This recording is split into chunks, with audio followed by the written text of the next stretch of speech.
AI बहुत नई चीज़ नहीं है, एआई बहुत पुरानी चीज़ है। 1950 से ही जब सेकेंड वर्ल्ड वॉर ख़त्म हुआ तब से आर्टिफिशियल इंटेलिजेंस पे काम करना शुरू हो गया। आज भी जो आप कमाल देखते हैं वो सिलिकॉन चिप का ही कमाल है।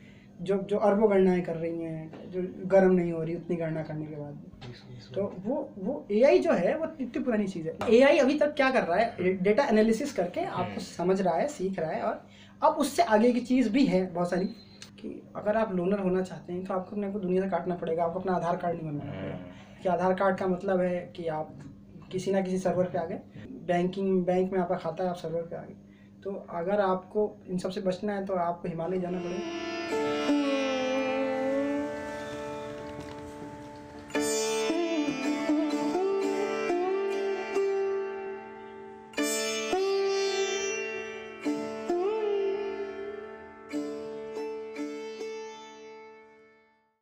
अब बात करते हैं एआई पे, आर्टिफिशियल इंटेलिजेंस। अच्छा, काफी इधर उधर से सुना जा रहा है ये वो कि हमें एआई जकड़ा जा रहा है, या अच्छा है या बुरा है।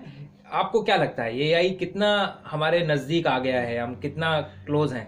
पहली बात, एआई बहुत नई चीज़ नहीं है, एआई बहुत पुरानी चीज़ है। 1950 से ही जब सेकेंड वर्ल्ड वॉर ख़त्म हुआ तब से आर्टिफिशियल इंटेलिजेंस पे काम करना शुरू हो गया। उस जमाने में से क्या बात? तो खूब कोशिश हुई है, पर बहुत सफलता आपको धीरे धीरे नहीं मिलती है।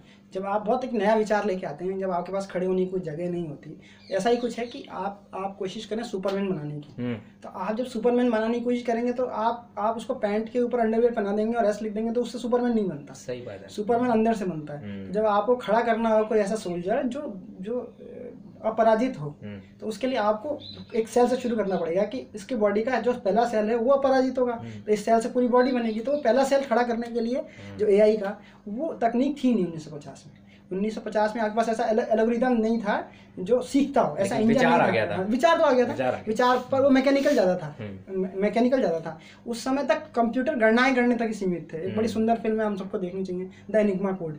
बहुत सुंदर फिल्म है, कई प्लेटफॉर्म्स पे उपलब्ध है। आप एनिग्मा कोड देखेंगे तो आपको समझ में आएगा कि 1950 का कंप्यूटर बहुत बड़ा कंप्यूटर था और वो लाखों गणनाएं करता था, लेकिन उसकी जो प्रक्रिया थी गणना करने की वो मैकेनिकल थी। जब तक आपके पास ट्रांजिस्टर, सेमीकंडक्टर नहीं आए थे तब तक। इतने 1925 में तो पहली बार कल्पना हुई थी ट्रांजिस्टर की। ट्रांजिस्टर जैसी कोई चीज़ हो सकती, कल्पना थी, बना नहीं था। बनाने में उसको 40 साल लग गए। तो वो जब आए, जो 90 के दशक में आए हैं, सिलिकॉन जिसे चिप कहने लग गए हम लोग, वो ताकि उसका नाम सिलिकॉन वैली रखा गया। सिलिकॉन चिप ने सारा कमाल किया। आज भी जो आप कमाल देखते हैं वो सिलिकॉन चिप का ही कमाल है। जो अरबों गणनाएं कर रही हैं, जो गर्म नहीं हो रही उतनी गणना करने के बाद, तो वो एआई जो है वो इतनी पुरानी चीज़ है। लेकिन अब कंप्यूटर की वजह से क्या हुआ कि वो एआई पॉसिबल हो पाई। अभी भी बहुत अपने अच्छे शेप में नहीं है, अभी सीख रहा है एआई। अभी अपने को एआई को सिखाने में, मतलब वो आदमी को समझ रहा है, आदमी के काम सोचने के तरीके को समझ रहा है। वो कि कोई आदमी, पर्टिकुलर आदमी का डेटा लेता है, वो उसका व्यवहार को देखता है और उस व्यवहार के आधार पर उसके साथ खुद व्यवहार करता है। मशीन ऑब्जर्व कर रहा है। हाँ, मशीन ये देखता है कि सुबह आप, जैसे बहुत सिंपल है, आप अपने हेल्थ कॉन्शियस है तो आपने एक ऐप डाउनलोड किया जो आपके स्टेप्स गिनती है। एआई ने देखा कि इस आदमी ने एक स्टेप इस तरह का ऐप किया है जो हेल्थ को लेकर कॉन्शियस है। ठीक है, ये सुबह कितने बजे उठता है, आप उसमें दर्ज करते हो, आप कितना कदम चलते हो, आप कहाँ जाते हो, कैसे करते हो, वो सारी चीज़ें आपकी। तो वो, और इसके अलावा देखा कि अच्छा ये आदमी हेल्थ को लेकर कॉन्शियस है, पर ये इसने सर्च किया कि नियरेस्ट बार इन जयपुर, तो लेकिन ये शराब भी पीता है, तो उसने कनेक्ट कर दिया। तो दोनों चीज़ों को कनेक्ट करेगा। तो अभी समझता है कि शाम को शराब पीता है लेकिन सुबह जॉग करने जाता है। वो ऐसे ही आपके छोटे छोटे पहलुओं को इकट्ठा कर लेता है, फिर आपके सारे पहलुओं को इकट्ठा करके अब उसके पास अपना एक एल्गोरिदम है जिसमें आपका एनालिसिस करता है कि आपके जैसे और दूसरे इंसान जो आपकी तरह का बिहेवियर करते हैं, यानी कि सुबह दौड़ने जाते हैं, शाम को शराब पीते हैं, वो दोपहर में क्या करते हैं, वो उनका एक डेटा लेता है कि 100 में से इसको प्रोबेबिलिटी कहते हैं कि प्रोबेबली ये दोपहर में चाय पीते हैं, इन 50 में से 30 चाय पीते हैं, तो दोपहर में क्या भाई ये आदमी भी चाय पीता है। तो जैसे ही आप 2-3 बजे होगा आपको अलार्म लगा देगा कि भाई ये चाय अच्छी है, आप पी सकते हैं। तो आपको लगता है मेरे दिमाग में भी बात आ रही थी, बिल्कुल नियर बाय, बोले आपके यहाँ पर टी कनेक्ट या कुछ ऐसा है, आप बोले इसको कैसे पता चला कि मुझे चाय पीने का मन करेगा। तो वो एक्चुअली हम आदमी बहुत सारा ज़्यादा अलग नहीं है, एक दूसरे से जुदा नहीं है, एक जैसा व्यवहार करता है, क्योंकि सामाजिक व्यवहार जो होता है एक दूसरे से प्रभावित होता है। समाज तो कहते ही उसे हैं, हम सब एक जैसे ही हैं। वो एआई अभी तक क्या कर रहा है, डेटा एनालिसिस करके आपको समझ रहा है, सीख रहा है, और अब उससे आगे की चीज़ भी है बहुत सारी, तो अभी तो आप कह रहे हैं कि अभी तो वो सीख रहा है। हाँ। जिस दिन वो सीख जाएगा हाँ। उस दिन क्या होने वाला है? एआई के साथ समस्या ये है कि उसको डेटा की जरूरत है, बहुत सारे डेटा की जरूरत है, प्रोसेस करेगा। उसके पास अपना कोई दिमाग नहीं है, वो डेटा ही प्रोसेस कर रहा है एक्चुअली। अभी तक हमारे पास कोई ऐसी तकनीक नहीं है। लोग अक्सर देखते हैं कि फिल्में आती हैं, फिल्में जैसे मैट्रिक्स है, मशीन है ना, टर्मिनेटर है कि मशीनें राज करने लग जाएंगे। तो अभी तक उसमें ये संभावना इसलिए नहीं है क्योंकि वो एक कंक्लूजन तक पहुंच के रुक जाता है कि मान लीजिए आपको खरीदारी करनी है और आपने 50 चीजें देखी और किस पर आप कितनी देर रुके रहे, आपकी उंगली टैप होने में, यानी वो चीज पसंद आ रही है आपको, या फिर आप उस तरह की वो आप देख रहे हैं कि लाल लाल जूते देख रहा है तो उसको लाल रंग का जूता चाहिए, इसको हाई नील चाहिए, तो बहुत सारी चीज़ें इकट्ठी करके वो आपको एक कंक्लूजन देता है। अभी तक जो हमारे एआई है, हमारे पास कोई ऐसा कोड लिखने का तरीका नहीं है जिसमें वो आपके लिए फैसले लेने लग जाए। अच्छा, अब आपके लिए फैसले, अभी तक वो आपको वो हमें सजेशन दे सकता है, लेकिन आपके फैसले को प्रभावित कर सकता है, पर वो आपसे फैसले करवा नहीं सकता। तो वो अभी उस दूर की बात है। लेकिन उसके आगे की बात है वीआई, वर्चुअल वीआर, जो वर्चुअल रियलिटी हम लोग देखते हैं, वो उसके बाद की बात है। ऑर्गेनिक जो इंटेलिजेंस है उस पर भी काम हो रहा है काफ़ी सारा, अभी बहुत इनिशियल लेवल पे ऑर्गेनिक इंटेलिजेंस, यानी कि आप जैसे अभी तक आप लोगों ने क्लोन किया, यानी कि हम लोगों ने प्रकृति के काम करने के तरीके को लैब में कर लिया। हम प्रकृति ने किया, लेकिन वो माँ के गर्भ की बजाय वो काम हुआ किसी लैब के ट्यूब में काम हुआ। आपने बच्चा पैदा कर लिया, आपने लीवर बना लिया, आपने आर्टिफिशियल ब्लड बना लिया, लेकिन वो जो प्रोसेस है वो नेचुरल प्रोसेस ही है। यानी कि बन जाने के बाद आपको पता नहीं चलता है कि ये लैब में बना हुआ है या प्रकृति ने बनाया है, जब तक कि आप उसमें बहुत सारी रिसर्च और चीज़ें ना करें। जैसे हीरा है, पहले हीरा बड़ा महंगा हुआ करता था, लेकिन अब संतुलित परिस्थितियों में उसको आर्टिफिशियल, आपने डायमंड को सुना, वो बिल्कुल ओरिजिनल डायमंड होता है, उतना ही दबाव देकर कार्बन को डायमंड में बदल दिया जाता है, लेकिन वो पता चलता है क्योंकि उसमें जो अरबों साल का समय है ना, वो नहीं डाला जा सकता। यही चीज उसको दोनों को अलग कर देती है। बाकी वो आपने बिल्कुल हीरा वैसे ही बनाया प्राकृतिक तरीके से।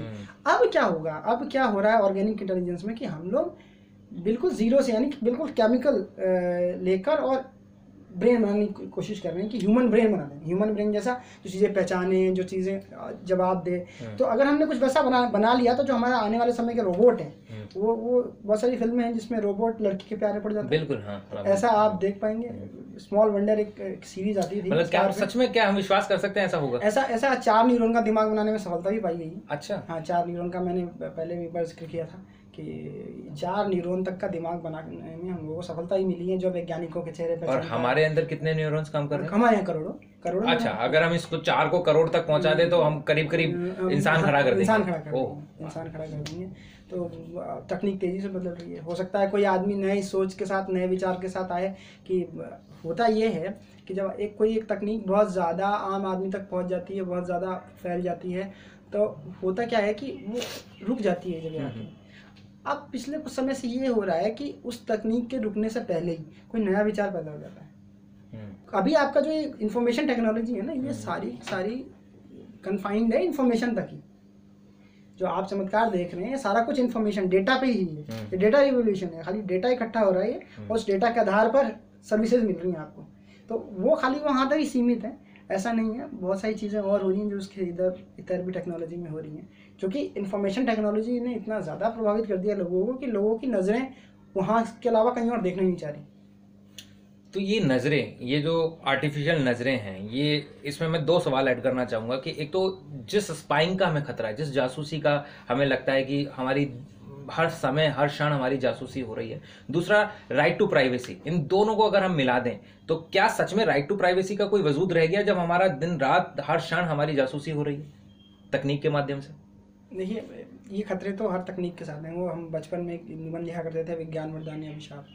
तो वरदान भी बनाने वाले हम ही और उसको अभिशाप बनाने वाले हम ही। हमने न्यूक्लियर फ्यूजन का तरीका खोजा, तो हमने परमाणु बिजली घर बनाए, लाखों घर रोशन हो रहे हैं, और हमने बम ही बना दिए। तो तकनीक के साथ तो हमेशा ये जुड़ा रहेगा, चाहे वो इंफॉर्मेशन टेक्नोलॉजी जुड़ा हो या कोई भी टेक्नोलॉजी हो। तो ये रिवॉल्वर की तरह है, आप अपनी रक्षा के लिए इस्तेमाल करें या दूसरों को लूटने के लिए, आप जिसके हाथ में। लेकिन फिर भी खतरे हैं। आज ही सब जगह ये प्रसारित हुआ है, कल फैसला लिया गया है फेसबुक ने कि वो अपना जो फेस रिकॉग्निशन टेक्निक है उसको बंद कर रहा है। बिल्कुल, हाँ, बंद कर रहा है। वो बंद इसलिए कर रहा है क्योंकि लोगों को प्राइवेसी को लेकर खतरा है। लेकिन खाली एक फेसबुक के बंद कर देने से कुछ नहीं होगा। बाकी सारी कंपनीज हैं, वो जो आपकी मोबाइल में फेस रिकॉग्निशन डला हुआ है, एप्पल के पास है, गूगल के पास है, और भी बहुत सारी कंपनियां हैं जो अपना ऐप तभी ऑन करती हैं जब अपना फेस रिकॉग्निशन देते हैं। बैंकिंग ऐप है बहुत सारे कि फेस रिकॉग्निशन होगा, थोड़े टाइम की बात है। आप तो मुझे लगता है राइट टू प्राइवेसी एक मखौल हो जाएगी थोड़े दिन में, मतलब ऐसा कोई मतलब क्या ही हो जाएगा, आप कैसे अपने आप को प्रोटेक्ट कर पाएंगे? देखिए क्या है, दो तरीके हैं, या इसे कहते हैं डिजिटल फुटप्रिंट। डिजिटल फुटप्रिंट है जो आदमी इस आधुनिक दुनिया का आनंद लेना चाहता है, यानी आप मीठा तो खाना चाहते हैं लेकिन आप डायबिटीज ना हो, आप ये कोशिश कर रहे हैं, मोबाइल ना खरीदें, ये अच्छी बात कही, आप मोबाइल ना खरीदें, आप कंप्यूटर पे अपना प्रोफाइल ना बनाएं। इसे लोनर्स कहते हैं, इंटरनेट लोनर्स कहा जाता है इन लोगों को जो प्रोफाइल नहीं बनाते। इंटरनेट लोनर्स यानी अकेले रहना पसंद करते हैं, वो अलोनर्स। तो लोनर्स हैं वो तो आप कहीं नहीं मिलेंगे, आप उनकी फोटो डाल के देखिए आपको मिलेगी नहीं कि आदमी, क्योंकि उसने कोई डिजिटल फुटप्रिंट बनाया ही नहीं। तो लेकिन उसके साथ समस्या ये है कि अगर आप लोनर होना चाहते हैं तो आपको अपने को दुनिया से काटना पड़ेगा, आपको अपना आधार कार्ड नहीं बनाना पड़ेगा। कि आधार कार्ड का मतलब है कि आप किसी ना किसी सर्वर पे आ गए, आप पैन कार्ड का मतलब है आप सर्वर पे आ गए, बैंक में आपका खाता है आप सर्वर पे आ गए। तो अगर आपको इन सब से बचना है तो आपको हिमालय जाना पड़ेगा। तो आप अगर आप चाहते हैं आपको बैंक नहीं जाना पड़े लेकिन पैसा मिल जाए, तो इसके लिए तो आपको अपनी प्राइवेसी का अधिकार किसी ना किसी को देना ही पड़ेगा। कुछ तो ऐसा करना ही पड़ेगा ना कि आप उससे बच नहीं सकते आप। जी। बात प्राइवेसी की बात तभी तक है जब तक मतलब जब आप सोशलाइज करना चाहते हैं, लोगों से जुड़ना चाहते हैं, तो आप अपने आप को प्राइवेट करना भी चाहते हैं, दोनों बातें एक साथ। ऐसा नहीं हो सकता, मतलब आप खुद प्राइवेट रहें और लोग सोशल रहें। तो फिर ये ऐसा तो काम चलेगा नहीं। आप दूसरे के बारे में सब जाने, दूसरों के बारे में सब जाने, आपके बारे में कोई नहीं। ऐसा है जैसे फेसबुक में आपकी फ्रेंड रिक्वेस्ट आती है, उसने अपना प्रोफाइल प्रोटेक्ट कर रखा होता है, तो आपके रिस्क पे है कि आप इसको जोड़े कि नहीं जोड़े, तो ये आपकी स्वेच्छा है। तो प्राइवेसी के लिए अभी तक तो ठीक ठाक चल रहा है, आप आवाज़ भी लगा सकते हैं, आप कह भी सकते हैं।